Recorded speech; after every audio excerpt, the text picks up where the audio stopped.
ঝিনাইদহ নির্বাচনে হালচাল নিয়ে সরাসরি যুক্ত আছেন শেখ রুহুল আমিন। তার কাছ থেকে জানতে চাইব ঝিনাইদহের আসনগুলোর এমপি প্রার্থী সম্পর্কে। আপনাকে ধন্যবাদ। আপনি জানেন যে এই ঝিনাইদহ 2 আসন, ঝিনাইদহ 4 আসন এবং ঝিনাইদহ 1 আসন এটা পেন্ডিং অবস্থায় ছিল, হল করে রাখা হয়েছিল। এর আগে বিএনপির যে মনোনয়ন সারা বাংলাদেশে তাদের দলীয় প্রার্থী 237 আসনে চূড়ান্ত করেছিল। এরপর 37টা আসনে চূড়ান্ত করেছে এবং এই ঝিনাইদহ 2 আসন গুরুত্বপূর্ণ এবং 4 আসন এবং 1 আসন এটা পেন্ডিং অবস্থায় ছিল। আপনি জানেন যে ঝিনাইদহ 4টি সংসদীয় আসন, ঝিনাইদহ 3 আসন, ঝিনাইদহ 4 আসন, ঝিনাইদহ 2 আসন, 1 আসন। এর অনেক আগেই প্রথমে যখন 237টি আসনে বিএনপি তাদের প্রার্থী মনোনীত করেন, তার মধ্যে মেহেদী হাসান রনিকে ঝিনাইদহ 3 আসন আগেই তাকে চূড়ান্ত করা হয়েছিল।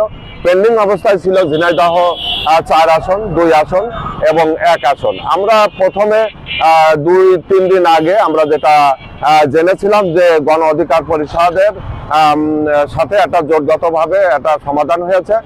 সেই জায়গায় ঝিনাইদহ 2 আসনের গণ অধিকার পরিষদের সাধারণ সম্পাদক রাশেদ খানকে মনোনীত করা হয়েছিল এবং পটুয়াখালী 3 আসনে ভিপি নূর তাকে মনোনীত করা হয়েছিল। এরপরে আপনার গতকাল রাতে আপনার মঙ্গলবার সেটি তার অবসান হয়েছে, অনেক জল্পনা কল্পনার অবসান ঘটিয়ে ঝিনাইদহ 2 আসনে জেলা বিএনপির সভাপতি অ্যাডভোকেট এম এ মজিদ সাহেবকে এখানে মনোনীত করা হয়েছে এবং ঝিনাইদহ 4 আসনে যিনি গণ অধিকার পরিষদের কেন্দ্রীয় সাধারণ সম্পাদক রাশেদ খান তাকে কালীগঞ্জ 4 আসনে মনোনীত করা হয়েছে। আমরা যেটা জানতে পেরেছি, অনেকেই বলা বলি করছে, এটা আমরা এখনো চূড়ান্ত হতে পারিনি।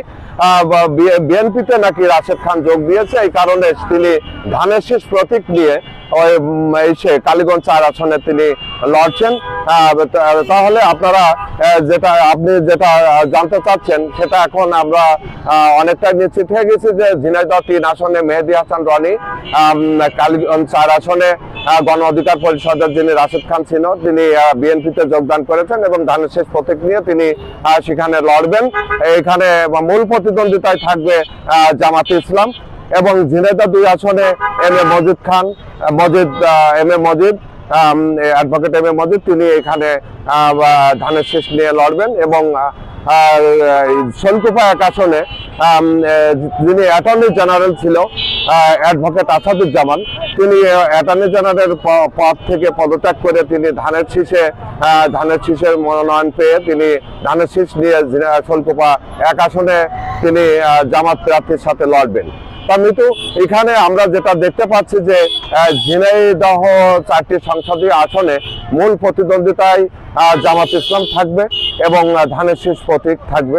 আমরা যেটা মনে করছি যে ঝিনাইদহের যে 3 আসন কোটচাঁদপুর এবং মহেশপুর নিয়ে গঠিত, সেখানে আমরা পর্যালোচনায় জনগণের কাছ থেকে যেটা পেয়েছি সেটা ওখানে জামাত ইসলামের প্রার্থী যিনি আছেন তিনি হয়তো জয়ী হতে পারেন এবং রাশেদ খান কালীগঞ্জ 4 আসনে তিনি জয়ী হতে পারেন, কারণ ওখানে জামাতের যেটা দুর্গ ওখানে খুবই দুর্বল এবং ঝিনাইদহ 2 আসনে এম এ মজিদ সাহেব এখানে জয়ী হবে এবং কালীগঞ্জ এই শৈলকুপা 1 আসনে এখানে যেহেতু আওয়ামী লীগ একটা বড় দল ছিল সেখানে সেই দল নিশ্চুপ আছে। এখানে বিএনপির যেটা 2টা গ্রুপ শক্তিশালী গ্রুপ, এখানে বিপুল ভোটে এই অ্যাডভোকেট আসাদ যিনি অ্যাটর্নি জেনারেল ছিল তিনি এখানে জয়ী হবে।